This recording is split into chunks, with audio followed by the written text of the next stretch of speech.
Pak Rizal sendiri pandangan Anda sebetulnya ini berapa besar sih perannya Blok Mandiodo ini bagi mungkin produksi cadangan nikel kita juga karena sejumlah pengusaha nikel justru tadi dikatakan mengimpor biji nikel dari Filipina. Ya, jadi kalau kita bicara nikel, terutama dari Blok Mandiodo itu sudah dikatakan Pak Alex tadi memang kecil ya.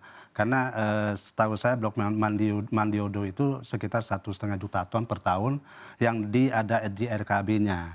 Nah kemungkinan ada tambahan dari beberapa dari UP lain, mungkin bisa menjadi antara 4 sampai 5 juta ton. Ini tidak mengkhawatirkan untuk menjadi kekhawatiran kita terhadap supply dari nikel kepada smelter. Nah tapi yang mengkhawatirkan sekarang adalah dengan adanya kasus-kasus illegal mining yang terjadi di nikel sehingga pemerintah melakukan penertiban. Nah sehingga ini juga berpengaruh kepada teman-teman di Chain Minerba. Nah karena adanya semacam diskresi kebijakan, mereka ini banyak yang sekarang kena kasus dengan aparat penegak hukum. Nah sehingga teman-teman yang tersisa ini tidak berani lagi melakukan pengesahan RKB kalau ini tidak jelas benar status hukumnya. Nah ini yang kita khawatirkan karena kalau RKB tidak disahkan otomatis perusahaan tidak bisa berproduksi. Oke, termasuk tadi yang disampaikan Pak Alex ini akan menjadi tiket dan bahkan sudah terhambat 3 bulan terakhir ya Pak? Betul. Nah ini makanya kami berharap bahwa ini kasus hukum ini bisa segera diselesaikan sehingga teman-teman yang di Kementerian SDM terutama di Chain Minerba ini bisa bekerja dengan tenang sesuai dengan aturan yang berlaku. Nah, adapun ada diskresi-diskresi yang mereka lakukan terhadap kebijakan itu harus dipahami juga bahwa ini untuk percepatan daripada pengesahan RKB. Karena kita tahu bahwa sejak Undang-Undang Nomor 3 tahun 2020 disahkan, itu semua ditarik kewenangannya ke pusat.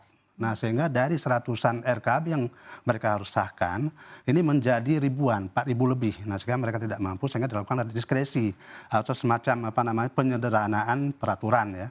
Nah ini yang akhirnya banyak mereka yang terkena kasus hukum. Nah mudah-mudahan ini bisa cepat selesai sehingga RKB tidak terkendala. Kalau terkendala seperti kata Pak Alex tadi bahwa memang pengaruhnya kepada smelter.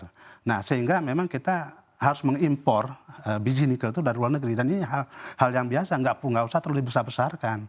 Seperti Pak Alex bilang baper gitu ya, nggak usah, kita biasa aja karena negara lain juga melakukan hal yang sama. Malah negara lain itu melindungi cadangan dalam negeri untuk jangka panjang. Tapi satu sisi kan sebenarnya cadangan kita masih banyak Pak yang belum dieksplorasi.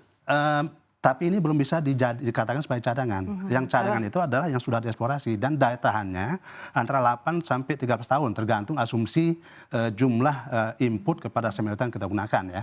Kalau kami malah menghitung itu 8 tahun ya, 8 tahun itu akan yang kadar tinggi itu akan habis. Tapi ada juga kalau data Kemenko Marves itu sampai 10 tahun ya. Nah ini kan beda-beda tipis lah ininya. Nah sehingga perlu dilakukan segera eksplorasi, baik eksplorasi lanjutan maupun eksplorasi di daerah baru. Oke, kalau tidak ada eksplorasi di tempat baru sementara ini kan butuhkan waktu yang cukup lama, kan Anda tadi katakan 8 tahun. Nah ini artinya berarti kita akan berpotensi terus mengimpor biji nikel dong Pak di luar negeri? Kemungkinan besar kita harus impor. Jika tidak ada eksplorasi baru ya? Ya, langkah yang harus dilakukan adalah menurunkan kadar untuk feeding ke smelter. Yang selama ini kita gunakan 1,7% nikel, kita harus turunkan menjadi 1,5. Sehingga ini bisa meningkatkan umur cadangan itu menjadi sekitar katakanlah sekitar 14 tahun misalnya ya. Ini akan menambah umur juga gitu. Jadi memang harus ada perubahan daripada spek di smelter yang harus dilakukan. Ini teknis sekali lah ini. Pak Alex, tadi Anda sempat katakan sebelum jeda terkait dengan penerbitan RKAB yang lambat dalam 3 bulan terakhir ini. Apa sebetulnya dampaknya bagi pengusaha-pengusaha nikel? Begini Mbak, jadi ibaratnya begini, kalau saya punya tambang, saya memproduksi dan menjual. Nah kalau tidak ada kuota, katakanlah ini kuota atau besaran dari Dirjen Minerba SDM, katakanlah 1,5 juta metrik ton per tahun. Nah saya tidak bisa produksi Mbak, bisa produksi tapi tidak bisa menjual kan, karena tidak keluar semua data atau dokumen yang membolehkan saya menjual. Nah akibatnya memang kalau kita hitung total RKB yang sudah keluar, rasanya cukup.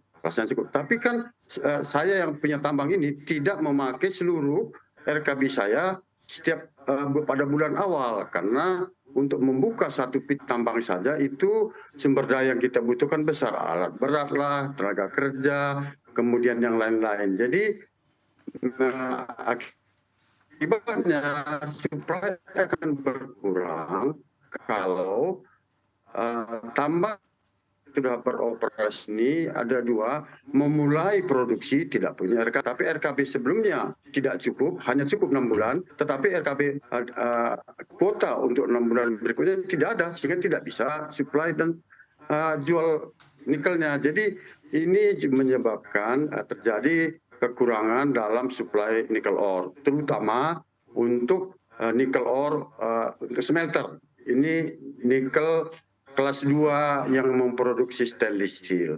Tapi kalau untuk bahan baku baterai sejauh ini suplai nikel kita untuk kadar rendah itu masih cukup, karena memang kapasitas pabrik untuk produksi bahan baku katoda baterai nikel ini, baterai electric vehicle ini masih belum begitu besar, jadi suplai ini masih mencukupi. Kalau untuk nikel kelas 1, yaitu nikel bahan baku untuk baterai mobil listrik. Jadi itu tadi Mbak, masalahnya kalaupun saya bisa produksi, tapi kalau tidak ada RKB saya kan tidak bisa menjual dan melepas nikel saya ini ke smelter. Saya kira itu masalahnya. Oke, saya kan ke Pak Rizal. Pak Rizal, Menteri SDM menyebut bahwa salah satu faktor tambang nikel ini tidak bisa menyuplai pasokan nikel ke smelter ini karena terganjal aturan kontrak pasokan nikel. Apakah ini bisa direvisi Pak untuk bisa meningkatkan suplai? Kalau kontrak itu biasa B2B ya, antara pemasok dengan pembeli, namanya smelter ya, penambang dengan smelter katakanlah. Nah, mereka bisa saja merevisi kontrak itu tanpa harus ada persetujuan pemerintah. Nah, tetapi yang jadi masalah RKAB-nya, jumlah kuota yang disebutkan Pak Alex tadi, di RKB itu berapa yang bisa mereka tambang dan jual. Nah, kalau di luar dari itu harus ada perubahan RKAB namanya. Dan itu bisa diajukan pada bulan Juni, Juli, pertengahan tahun gitu ya. Kalau RKB kan akhir tahun. Nah, ini yang perlu dilihat bagaimana untuk mempercepat pengesahan RKB tersebut, termasuk yang perubahan. Sehingga apa yang dikhawatirkan Pak Alex tadi, penambang ini bisa melakukan supply kekurangan dari kebutuhan smelter tadi. Nah, yang impor itu memang sedikit sekali ya, yang disampaikan tadi hanya beberapa perusahaan saja, dan dengan spek khusus yang dilakukan untuk impor nikel tersebut.